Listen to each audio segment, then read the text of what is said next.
قسم ما صابت قلوبكم كنا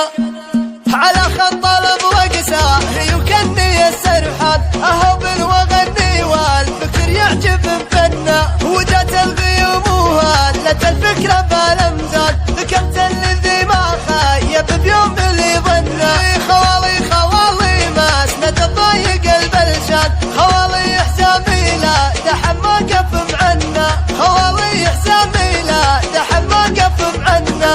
خوالي لي اصك الطلايب وانسجان نقسم قسم ما صعبت قلوبكم كنا يا سند يا ابو ابشر وابو حاضر وخلصان افخار بطاريك ونحميه وحنا بمدحك واسر القوافي على الالحان وطب وتخير دم شاعرك بخنا سلامي سلام من حر على ساعدك حلم راعى الوقفه اللي تجلي الهم والونا يا ابو عبيد كفك بالكرم وبالنهتان هالاشعار في مدحك ترى ما هي تكلم عسى الله يبارك حافلكم يا رفع الشان هنشد شعوري شايش وظاهر فنا هنشد شعوري شايش وظاهر فنا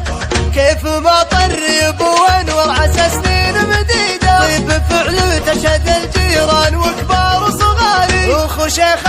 شيخه راعي النوم اسوال الرياس ديده الكرم كف ندياك نهر بنك تجار نسمع الترحيب من وسط الحفر بين البديده مرحبا يا مرحبا ونقولها سر وجهر بيت ابو خشان والعيال كسفها في رصيده من قديم الوقت وعبيده كساب الفريد ابتدت فكرتنا باسم ابتداها والقصيده براس شاعر هو حماه حالف اني اشلع الفكره بسماها مغرها وقت اللوازم بالسواي يمغري دون المصاعب ما يحيدي يمغري فعلا كما الصم الشديدي يمغري نار على العايب ديدي يمغرها وقت اللوازم بالسماء على خط الابرق ساهي وكني السرحان اهبل واغني والفكر يعجب بفنا وجات الغيوم وهلت الفكره بالامزاج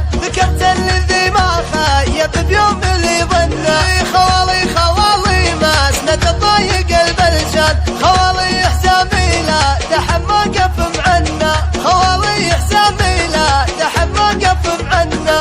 خوالي لي اصك الطلايب وانسجان نقسم قسم ما صعبت قلوبكم كنا يا سند يا ابو ابشر وابو حاضر وخلصان افخار بطاريك ونحميه وحنا بمدحك واسر القوافي على الالحان وطب وتخير دم شاعرك بخنا سلامي سلام من حر على ساعدك حلم راعى الوقفه اللي تجلي الهم والونا يا ابو عبيد كفك بالكرم وبالنهتان هالاشعار في مدحك ترى ما هي تكلم عسى الله يبارك حافلكم يا رفع الشان هنشد شعوري شايش وظاهر فنا هنشد شعوري شايش وظاهر فنا